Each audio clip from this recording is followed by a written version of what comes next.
Everyone laughed at the elderly man and his house on wheels. They said he was strange and lived like a vagrant. But when winter came and the city was left without heat, they realized who they shouldn't have ridiculed. Subscribe to the channel and write in the comments which city you are watching from. The town had learned long ago how to remain unchanged. Winter ruled it for more months than anyone cared to count, pressing the same routines into every year until habit hardened into character. Snow lay heavy on rooftops and along fences, not as a novelty, but as a constant weight, shaping how people walked, how they spoke, how they judged one another. The houses were built close together, practical and square, their paint faded by decades of cold wind. From a distance, the town looked orderly and calm, but beneath that stillness lived a quiet vigilance, an unspoken agreement about who belonged and who did not. People here valued predictability. A man was known by his job, a woman by her family, a neighbor by how long they had lived on the same street. Anyone who fit those expectations passed unnoticed, accepted without thought. Anyone who did not was discussed, measured, reduced. Difference did not inspire curiosity. It inspired commentary. Sometimes it took the form of jokes, sometimes of silence, but it always served the same purpose: to remind everyone else where the edges of acceptance lay. Mornings began the same way. Doors opened in unison, boots crunched over packed snow, engines coughed themselves awake. At the small grocery store near the main road, people lingered longer than necessary, exchanging news that was rarely new. Who was late on their mortgage? Whose son might be leaving town? Which winter was worse than the last? The town survived on repetition, and repetition rewarded those who did not challenge it. It was into this landscape that Eli Brooks appeared. He did not arrive with announcement or explanation. There was no moment anyone could later point to and say, that was when he came. He simply began to be seen. At first it was from a distance, a figure moving slowly along the outer road that skirted the edge of the forest. Then people noticed the shape behind him, the odd silhouette that did not belong to any vehicle they recognized. Over time, curiosity sharpened into recognition, and recognition into ridicule. Eli was old, though not frail. His body carried the compact strength of a man who had worked with his hands for most of his life. His back was slightly bent, but his steps were steady. He dressed simply, in layers worn thin but carefully mended. His gloves were patched, his boots scarred, but nothing about him was careless. He moved with intention, conserving energy, as if every step had already been calculated. Behind him rolled the house. It was small, no larger than a single room, built entirely of wood. The boards were mismatched, their colors dulled by years of exposure. The roof slanted unevenly, reinforced with metal strips that caught the pale winter light.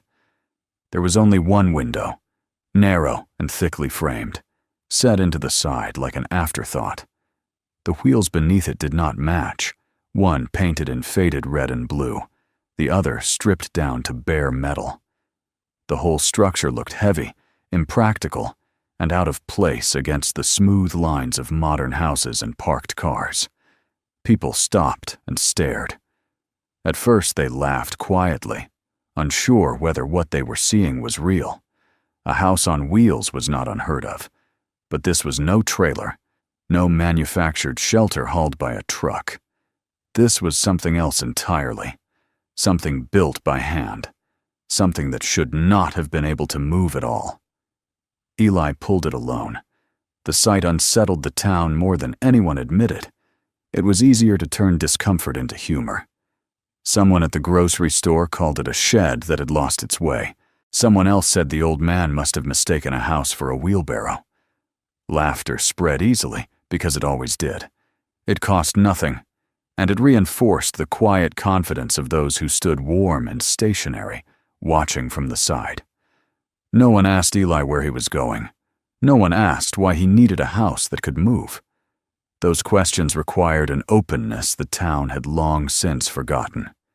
It was enough to watch him struggle and to feel reassured that whatever his reasons were, they placed him firmly outside the circle of normalcy. Eli did not look at them. He kept his eyes on the ground ahead, scanning for patches of ice, measuring the resistance of the snow beneath the wheels. His hands gripped the wooden handles he had built into the front of the house, his shoulders leaning forward at a precise angle.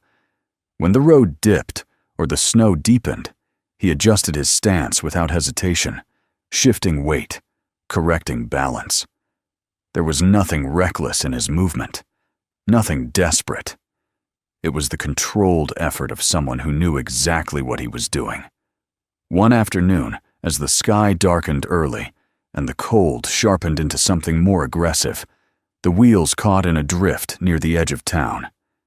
Eli pulled, paused, then pulled again.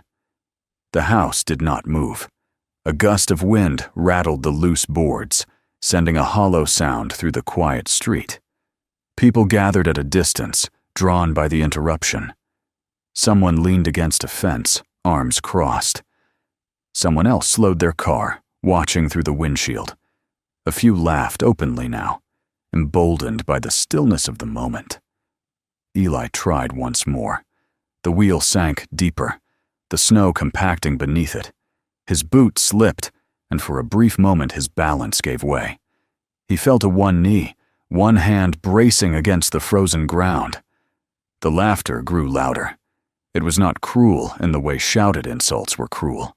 It was softer, almost casual, which made it worse. This was the laughter of people who felt no responsibility for what they were witnessing. The laughter of those who believed that if a man struggled publicly, it must somehow be his own fault. Eli remained still for a moment, his breath visible in the air. He did not curse. He did not look up. Slowly, he pushed himself back to his feet, brushing snow from his knee. He adjusted the angle of the handles, wedged a small wooden block beneath the wheel, and tried again. This time, the house shifted, just enough to break free. No one clapped. No one stepped forward to help. Assistance would have required engagement, and engagement would have meant acknowledging that the old man and his strange house were not merely a spectacle, but something real. Eli continued on. As he moved away from the town, the buildings thinned and the road narrowed. Trees rose higher, their bare branches creaking softly under the weight of snow.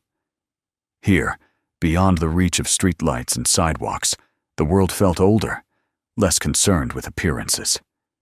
Eli's pace slowed, but his posture remained the same, steady and deliberate. Inside him, there was no anger at the laughter. That emotion had burned out long ago, replaced by something quieter and more durable. He had learned, through years of being overlooked and dismissed, that responding only gave others power they did not deserve. Silence, for him, was not surrender. It was control.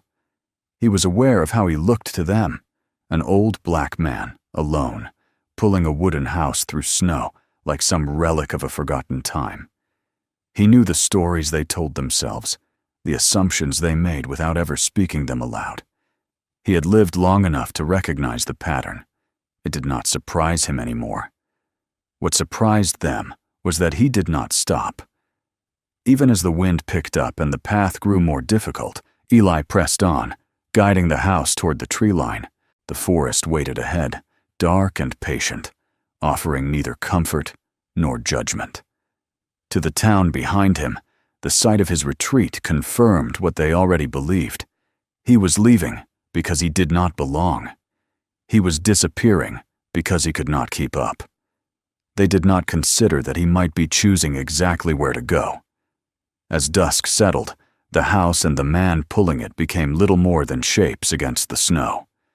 The laughter faded, replaced by the familiar sounds of doors closing and heaters clicking on.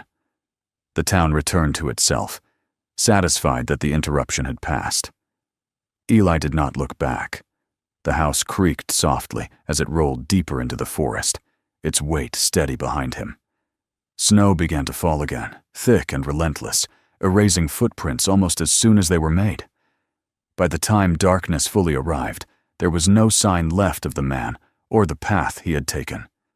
Only the cold remained, settling in, patient and unforgiving, as winter prepared to show the town what it truly meant to endure. Night settled over the forest, with a patience the town had long forgotten. Here, beyond the reach of streetlights and plowed roads, darkness did not arrive all at once. It thickened gradually, folding itself between the trees, softening outlines, muting sound. Snow fell steadily, not in hurried bursts, but in a slow, persistent descent that erased sharp edges and demanded attention from anything that moved within it. Eli guided the house into a small clearing he had chosen long before. The ground dipped slightly there, shielded from the worst of the wind by a natural rise and a cluster of old pines whose roots clawed deep into frozen earth. He stopped only when the wheels rested exactly where he wanted them, aligned with a subtle slope that most eyes would have missed. The house stood still, balanced, as if it had finally exhaled. Inside, warmth already lingered. Eli stepped through the narrow door and closed it behind him, sealing the interior from the cold that pressed eagerly at the wooden walls. The space was modest, but it did not feel cramped. Everything inside had been placed with intention. There was a small stove set into one corner, surrounded by carefully layered stone and metal that absorbed and released heat slowly. Shelves lined the walls, their contents sparse but orderly. Tools hung in precise rows, each one worn smooth by years of use. There was a narrow bed built into the far wall, raised slightly off the floor, with storage beneath it. No decoration, no clutter. Nothing unnecessary. The temperature inside was steady, neither stifling nor cold. Eli removed his gloves and set them on a hook near the door, then rested his hands briefly against the wooden wall, feeling the faint, even warmth beneath his palms. The house responded to touch the way something alive might, holding heat where it was needed, conserving it where it was not. He moved through his evening routine without haste. A piece of wood was added to the stove at the right moment, not when the fire demanded it, but when the structure required it. He adjusted a vent near the floor, then another closer to the ceiling, guiding the flow of air with small, precise movements. Each action was measured, practiced, the result of years of refinement rather than instinct alone. This house had not been built quickly. Eli sat at the small table fixed to the wall and opened a notebook whose cover had softened with age. The pages inside were filled with handwriting that shifted subtly over time, growing tighter, more deliberate. There were sketches there, diagrams drawn and redrawn, notes in the margins that referenced earlier pages, measurements, observations, corrections. It was not a journal in the traditional sense. It was a record of thinking. He turned to a page marked by a folded corner and scanned the lines, then made a small notation beside one of them. Outside, the wind rose, testing the walls. Inside, the temperature barely changed. Years earlier, when the idea had first taken shape in his mind, Eli had not imagined this ending. He had not pictured himself alone in the forest, refining a single structure while the rest of the world moved on without him. Back then, the work had been larger, louder, filled with voices and meetings and promises that seemed solid at the time. He had been younger, his hands steadier, his optimism less guarded. He remembered the rooms where those early conversations took place, long tables cluttered with papers, screens filled with projections of designs and budgets. The idea had been simple in its essence: mobility without fragility, shelter that could adapt rather than resist, structures that respected the environment they occupied instead of fighting it. The first models had failed. The second ones failed differently. Each failure had taught him something, and he had learned eagerly, adjusting calculations, changing materials, arguing for patience when others demanded speed. He had believed that good work, if given time, would justify itself. What he had underestimated was how quickly patience could be exhausted when profit entered the conversation. The project had been labeled impractical, then inefficient, then unnecessary. Each new term distanced the decision-makers further from the reality of what they were abandoning. When funding was cut, the announcement had been delivered with professional regret, as if that regret absolved them of responsibility. Eli had listened without speaking, absorbing the words as he always did, already aware that argument would change nothing. The consequences had not ended there. What followed was quieter but more destructive. Contracts dissolved. Recommendations disappeared. The doors he had assumed would always open no longer did. The work he had poured himself into became a liability rather than an achievement, its association marking him as someone who did not fit neatly into the next initiative or the one after that. There had been personal loss as well, tangled inseparably with the professional. The strain of uncertainty, the erosion of stability, the slow realization that promises would not be kept. Eli did not dwell on those memories now, but they lived in him all the same, informing every decision he made, every compromise he refused to accept. When he left that life behind, it was not in anger. It was in recognition. The house had begun as an experiment, a proof of concept built from what he could afford and what others discarded. Old lumber reclaimed and reinforced. Insulation layered from materials no one thought worth saving. Wheels salvaged and adapted, their imperfections compensated for through balance rather than replacement. Each limitation forced innovation. Each mistake improved the next iteration. Over time, the structure had become more than a test. It had become an answer. Eli rose from the table and crossed to the window, peering out into the night. Snow piled against the lower walls, drifting in patterns that told him which direction the wind favored. He made another small adjustment near the base of the door, sealing a gap that would have gone unnoticed by anyone else. The house responded, as it always did. He prepared a simple meal, the steam rising briefly before being drawn away through a narrow vent he had designed to prevent condensation. Even the scent of food did not linger long, carried out in a controlled exchange of air that kept the interior dry and stable. Every detail served a purpose, each one learned through trial rather than theory alone. As he ate, his thoughts returned briefly to the town. He pictured their neat houses and dependable systems, their confidence in things that had never been tested beyond the limits of comfort. He did not resent them for their laughter. He understood it too well. People trusted what they recognized and mocked what they could not immediately categorize. What they could not see was the difference between improvised survival and deliberate design. When he finished, Eli cleaned his dishes and returned them to their place. He checked the stove once more, then extinguished the lamp. Darkness filled the house, but it was not complete. The faint glow of embers and the soft reflection of snowlight through the window provided just enough illumination. He lay down on the bed, listening. The wind howled through the trees, rattling branches, driving snow hard against the outer walls. The house shifted slightly, absorbing the force, redistributing it through joints that had been strengthened and tested over countless nights like this one. The sound was not alarming. It was familiar, reassuring in its predictability. Eli closed his eyes, not to escape the storm, but to feel it. He sensed the pressure changes, the subtle vibrations, the way the structure responded. Somewhere deep in his mind, calculations ran quietly, confirming what he already knew. The house was ready. Beyond the clearing, the forest bore the full weight of the storm. Branches cracked under ice, paths vanished beneath fresh snow.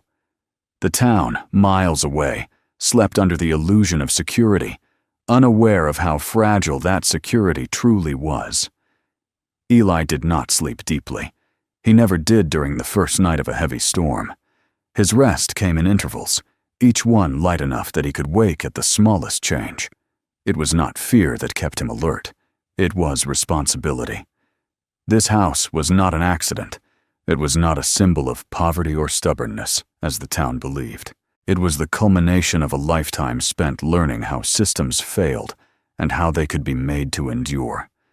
It was a refusal to accept that comfort and safety belonged only to those who fit within someone else's definition of success. As the storm strengthened and the temperature dropped, Eli remained calm, his breathing steady. The walls held. The heat remained. The design proved itself once again, silently and without witnesses. Outside, winter tightened its grip, moving inexorably toward the town that had laughed and turned away. Inside the house, a man lay awake, prepared not only to survive what was coming, but to endure it on his own terms. And as the night wore on, the distance between those two realities began to close. Morning did not truly arrive in the forest. It merely shifted the color of darkness, turning it from absolute black into a dense, colorless gray that seemed to press downward rather than lift. Snow continued to fall, not in dramatic sheets, but in a steady, methodical descent that carried no urgency because it did not need any. It knew it had time. Eli rose before the light changed, as he always did when the pressure in the air shifted the way it had during the night. He moved quietly, careful not to waste heat or motion, and checked the small indicators he trusted more than any forecast. The metal strip near the vent was colder than it had been hours earlier. The wood along the outer wall held a tension he recognized. Outside, the storm had not peaked. It was still gathering itself. He added a measured amount of fuel to the stove and waited until the temperature stabilized before closing the vent again. There was no satisfaction in being right about the weather, only preparation. Beyond the trees, the town was waking to its own version of morning. People noticed the cold first in small ways. The air stung more sharply when they stepped outside. The snow underfoot felt denser, resistant in a way that hinted at deeper accumulation. Engines took longer to turn over. Windows fogged more quickly. Still, no one was alarmed. Winter always arrived with drama, and this felt no different from what they had known before. Forecasts had mentioned an extended cold front days earlier, but forecasts were treated as background noise, something to acknowledge and then dismiss. The town had weathered bad winters before. It had furnaces, power lines, supply trucks that came on schedule. Confidence was built into its foundations as firmly as the pipes that ran beneath the streets. By midday, the first disruptions appeared. A delivery truck failed to arrive. The driver radioed in that the road had narrowed unexpectedly, drifts piling higher than plows could manage. Repairs to a transformer on the northern edge of town took longer than expected. The cold, slowing hands and stiffening equipment. None of it was catastrophic. Not yet. But irritation replaced ease, and irritation, when layered with cold, had a way of turning sharp. Eli observed none of this directly. From his clearing, the town was an abstraction, a presence defined more by memory than sight. What he did notice were the subtle changes in the storm's rhythm. Wind shifted directions more frequently. Snow began to fall finer, almost powdery, an indication of dropping temperatures. The forest responded with sound, branches creaking, trunks groaning under uneven loads. He spent part of the afternoon reinforcing a section near the base of the house, adding a brace he had prepared weeks earlier, but not yet needed. His movements were unhurried, his attention focused inward. Preparation was not a reaction for him. It was a state of being. As the day wore on, the town's confidence began to thin. Power flickered in several neighborhoods, returning quickly enough to be dismissed, but often enough to unsettle. By evening, the grocery store shelves looked different, gaps appearing where staples had once been abundant. People joked about it. But the jokes carried an edge. The cold outside deepened, seeping into walls that had never been asked to withstand it for long. That night, the wind rose to a pitch the town had not heard in years. It screamed through streets and around corners, forcing its way into places it had been kept out of before. Snow drifted against doors and garages, blocking some completely. Inside, heaters worked harder, cycling on and off in quick succession. Then, shortly before midnight, the power went out. At first, people waited. Power always came back. They wrapped themselves in blankets, lit candles, checked their phones. But the minutes stretched, and the darkness remained. Outside, the wind drowned out any distant sound of repair crews. Inside, homes grew quieter, colder. In the forest, Eli felt the absence of power like a distant echo. The storm did not change for him.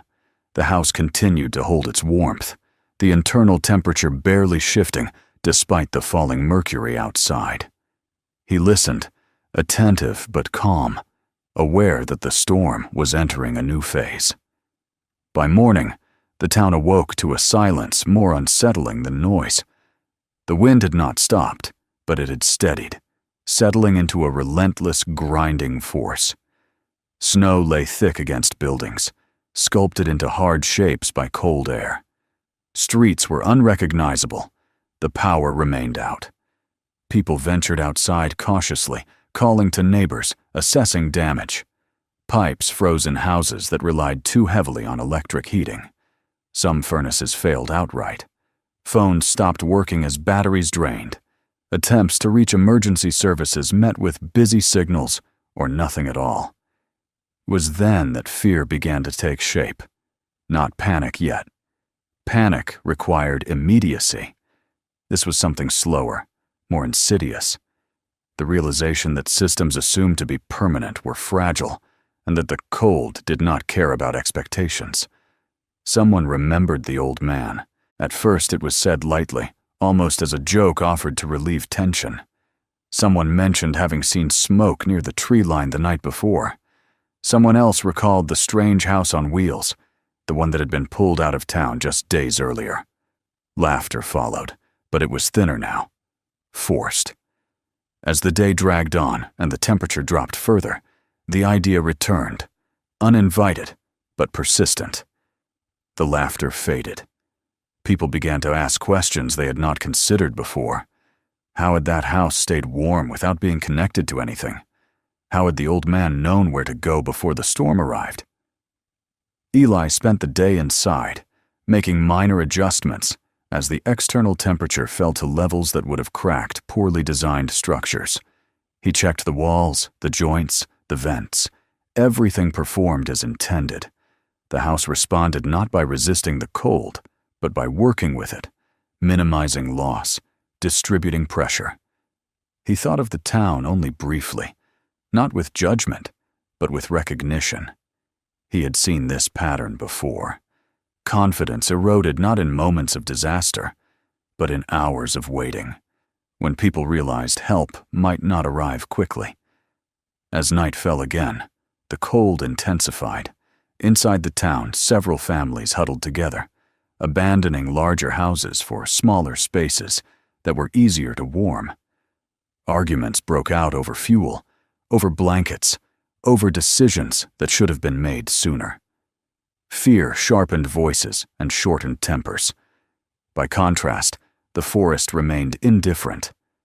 The storm continued its work, methodical and precise. Late that night, a figure stood at the edge of town, staring toward the dark line of trees. He was not laughing now. His hands were shoved deep into his coat, his breath ragged in the cold air. He remembered the sight of Eli pulling the house through snow, remembered the ease with which the old man had moved, as if he understood something everyone else did not. The idea he had dismissed now returned with weight. In the forest, Eli sat at his table, writing by the steady glow of the lamp. Outside, the temperature dropped another degree. Inside, the house held firm. He paused, listening, not to the storm, but to the quiet beneath it. The distance between preparation and need was closing. The storm reached its full voice sometime before dawn, not with a sudden escalation, but with a quiet certainty that settled into the bones. The wind no longer gusted in bursts. It pressed continuously, a sustained force that bent trees and drove snow sideways with relentless discipline. The cold sharpened beyond anything the town's measurements had predicted, slipping past thresholds people had assumed would never be crossed. In the forest, Eli felt the shift immediately. It was not a matter of sound or sight, but pressure, a subtle tightening in the air that signaled the storm had stopped testing and begun asserting itself. He rose from his bed and moved through the house, touching walls, checking joints, listening to the low, steady responses of materials under stress. Everything remained within tolerances he knew well. The house did not groan or shudder. It absorbed. Miles away, absorption was no longer an option. In the town, the night had been long and restless. Without power, darkness felt heavier, pressing into rooms and corridors. Candles burned low, their flames trembling with every draft. People layered clothing and blankets, trying to trap warmth that leaked steadily from walls never designed for this kind of cold. The silence between bursts of wind became oppressive, filled with the sound of breathing, of teeth chattering, of furnaces that would not restart. By morning, several homes had become unlivable. Water lines froze and burst, flooding floors that quickly turned to ice. Heaters failed under the strain, their mechanisms locked by cold they were never meant to endure. Attempts to burn improvised fuel-filled rooms with smoke, forcing families to choose between freezing and suffocating. Panic crept in quietly, its presence marked not by screams, but by hurried decisions and rising voices. Neighbors moved between houses, checking on one another, carrying children wrapped in blankets, sharing what little fuel remained. The social order that had once been defined by routine began to dissolve, replaced by a more primitive calculus. Who had heat? Who had space? Who could endure another hour? It was during these movements that the old joke stopped. Someone mentioned the forest again, not with humor this time, but with hesitation. They spoke of the man with the house on wheels, of how he had left before the storm arrived, of how his shelter had not depended on any grid or delivery. The idea hung in the air, uncomfortable and unwelcome, because it demanded a reversal no one was ready to make. To ask for help from the person they had mocked was to acknowledge that the laughter had been misplaced. By midday, the situation worsened. The temperature dropped another degree. Emergency services, already strained, could no longer reach certain areas. Snowdrifts blocked roads completely. The town, so confident in its permanence, felt suddenly fragile, exposed. In one house near the edge of town, a man sat in the dim light of a single candle, staring at the wall without seeing it. He had been among the loudest voices when the old man passed through, quick with jokes, quicker with dismissive smiles. Now his hands shook, not only from cold, but from something heavier. He thought of the way Eli had fallen in the snow and risen again without complaint. He thought of the ease with which the house had rolled once freed, as if it belonged to the storm rather than resisting it. He stood abruptly, decision hardening in his chest. The journey to the forest was not short, and it was not easy. Snow reached his knees in places, forcing him to lift his legs high with each step. The wind battered him from the side, threatening to knock him off balance. More than once, he considered turning back, telling himself it was foolish, that no shelter could withstand this cold. But each time he paused, the memory of the frozen rooms behind him pushed him forward. As he moved farther from the town, the noise diminished. The wind still howled, but the buildings that had amplified it were gone. The forest absorbed sound differently, its vastness offering no echoes, only depth. Snow hung in the air, blurring distances and disguising landmarks. When he finally saw the house, it did not appear suddenly. It emerged gradually from the gray, its outline becoming clearer with each step. The small wooden structure stood firm in the clearing, snow piled high around its base, but not overtaking it. There was no sign of panic, no frantic activity. The house simply existed, steady and unmoved. Light glowed faintly through the single window. The man stopped several paces away, his breath ragged, his chest tight with exhaustion and shame. For a long moment he stood there, uncertain how to proceed. Pride urged him to turn back. Necessity held him in place. He knocked. The sound seemed small against the storm, barely audible even to his own ears. He knocked again, harder this time, then waited, his hands numb, his heart pounding. The door opened. Eli stood framed in the doorway, his face calm, his posture relaxed. He looked at the man without surprise, as if he had been expecting this moment, though there was no satisfaction in his expression, only recognition. The man tried to speak, but the words tangled in his throat. What apology could cover days, weeks, years of dismissal? What explanation could justify laughter in the face of what now felt like wisdom? Eli stepped aside. The gesture was simple, unremarkable, and in its simplicity lay its power. He did not demand an apology. He did not ask for an explanation. He made space. The man crossed the threshold, and the change was immediate. Warmth enveloped him, not in a blast, but in a steady presence that seemed to wrap itself around his body. The air inside was clean and dry, free of smoke and dampness. The walls radiated a gentle heat that seeped into his clothes and skin. He exhaled, a sound halfway between a sob and a laugh. Soon, others followed. Word traveled quickly now, urgency replacing pride. One by one, people made the difficult walk to the clearing, each carrying their own burden of fear and regret. Eli received them all the same way, opening the door, stepping aside, allowing entry without comment. Inside the house, space was limited, but it was enough. People sat close together, sharing blankets, sharing silence. They spoke softly, as if afraid to disturb the balance that kept them alive. Every surface seemed purposeful, every detail intentional. The house did not feel improvised. It felt resolved. Outside, the storm raged on, indifferent to human struggle. Inside, laughter had no place.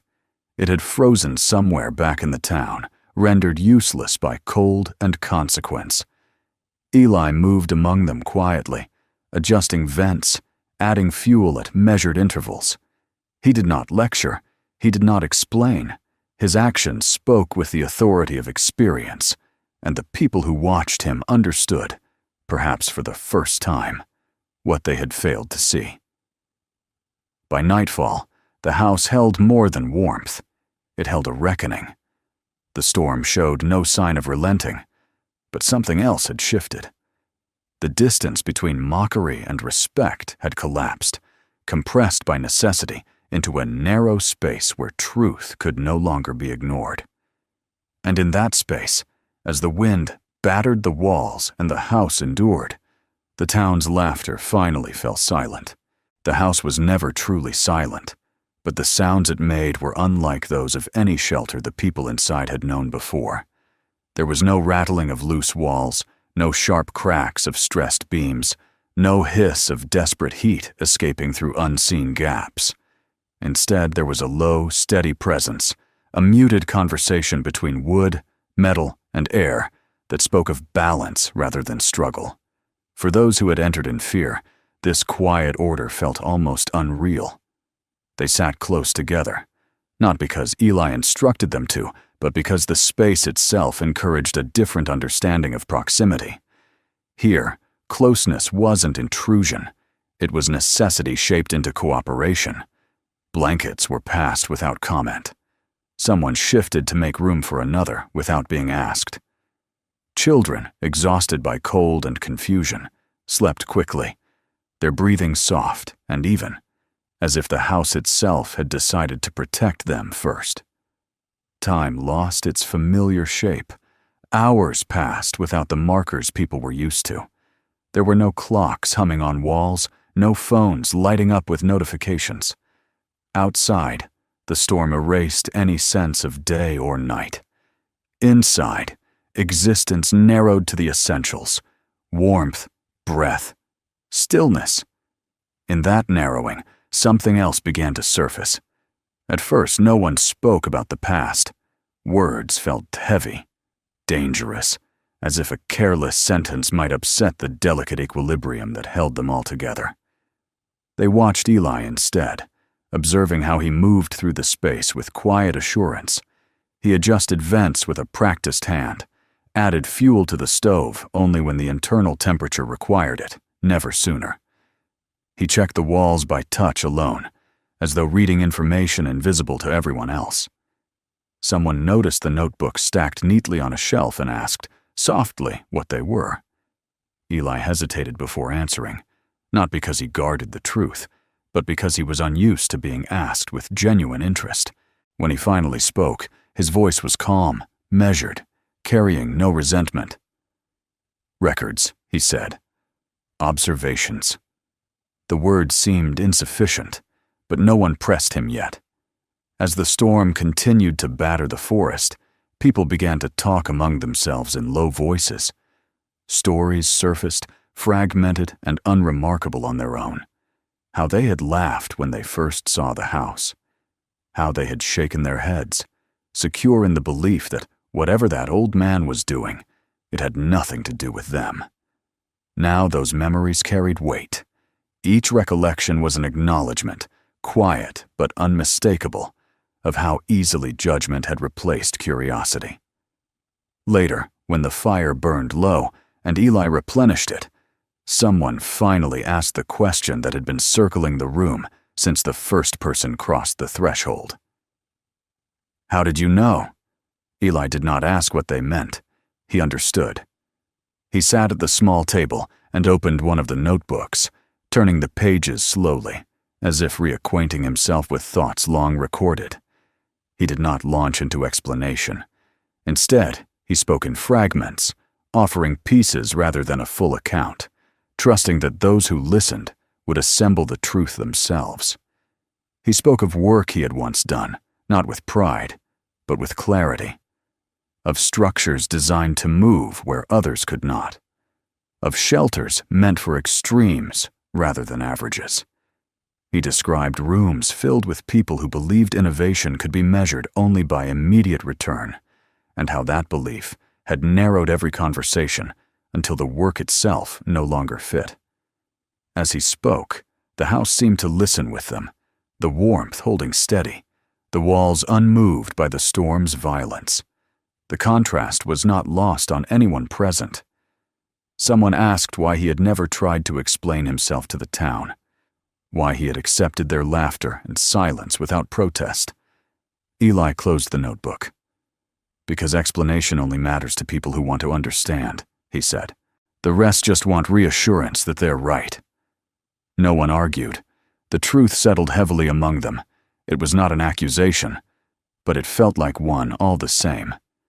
The people sitting there began to see their own reflections in his words. How often had they dismissed what did not fit their expectations? How often had they trusted familiarity over substance? As the hours passed, Eli spoke more freely, not because he felt compelled, but because the need for secrecy no longer served him. He talked about the project that had ended, about the way funding vanished quietly, about how responsibility dissolved into paperwork and polite regret. He did not name individuals. He did not describe confrontations. His story was one of erosion rather than explosion, of being slowly pushed to the margins until leaving felt like the only honest choice. Someone asked about the house itself, about how it could withstand what entire neighborhoods could not. Eli smiled faintly, the expression brief but genuine. "It doesn't fight the cold," he said. "It understands it." He explained how heat was not forced, but guided, how materials were chosen not for appearance, but for behavior under stress. How mobility was not about escape, but about adaptability. Each explanation stripped away another assumption the listeners had carried unknowingly. In those moments, the people inside the house realized something more painful than their fear. They realized they had laughed not at ignorance, but at foresight. They had mistaken humility for weakness and difference for failure. Guilt surfaced quietly. No one apologized out loud. Words felt insufficient. Instead, remorse showed itself in attention, in listening without interruption, in the way eyes followed Eli's movements with something close to reverence. Later, as the storm began to lose some of its fury, someone suggested that Eli should return to the town once this was over, that his work should be seen, shared, perhaps even rebuilt on a larger scale. There was talk of recognition, of funding, of restoring what had been taken from him. Eli listened without responding. The offer hung in the air, heavy with good intentions and unexamined assumptions. It assumed that validation was what he wanted. That acknowledgement could undo what had already been lived. When he finally spoke, his words were careful. "I didn't build this to be seen," he said. "I built it to last." The storm outside eased slightly, its roar softening into a persistent wind. Inside, the house remained unchanged, steady as it had been from the beginning. The people gathered there understood then that what they were being offered was not merely shelter from cold, but shelter from the illusions they had lived with for years. As the night wore on, exhaustion claimed them one by one. They slept where they could, leaning against walls, against one another, breathing in unison. Eli remained awake longer, seated at the table, writing by the dim light of the lamp. His notes were brief this time, fewer observations, more confirmations. The truth had been spoken, not all at once, but enough. Outside, the storm began to loosen its grip, though no one inside knew it yet. Inside the house, something irreversible had already occurred. The distance between the man they had mocked and the knowledge he carried had vanished, replaced by a respect, born not of admiration, but of understanding. By the time dawn approached, the house held more than bodies seeking warmth. It held the weight of recognition and the quiet certainty that some truths reveal themselves only when there is no other choice left. The storm did not end with drama. It loosened its grip the way it had taken hold, gradually and without ceremony. By the time the first pale light filtered through the forest canopy, the wind had softened into a low, restless breath, and the snow fell no longer in dense sheets, but in scattered, hesitant flakes, as though winter itself were reconsidering its resolve. Inside the house, people stirred slowly. Sleep had come to them in fragments, shaped by exhaustion rather than comfort. Yet it had been enough. Children woke first, confused but warm, their faces no longer tight with fear. Adults followed, stretching stiff limbs, listening carefully to the unfamiliar quiet. For the first time in days, the absence of violence in the air felt louder than the storm ever had. Eli rose before anyone else fully gathered themselves. Habit guided him, as it always had. He checked the stove, adjusted the vents, and placed his hand briefly against the wall, confirming what he already knew. The house had done what it was built to do. It had endured. One by one, the people stepped outside. The forest looked altered, as though it had aged overnight. Snow lay deep and undisturbed, smoothing over fallen branches and reshaping the ground into something both beautiful and treacherous. The clearing bore the marks of survival rather than struggle. The house stood exactly where it had before, its shape unchanged, its presence calm. From the edge of the trees, the town was barely visible, a suggestion of structures rather than a place of certainty. Smoke rose from a few chimneys now, thin and tentative, signs that power had begun to return in some areas. The crisis was easing, but it had not passed without leaving its mark. People exchanged glances, then words. Quiet plans formed. Who would check on which neighbor?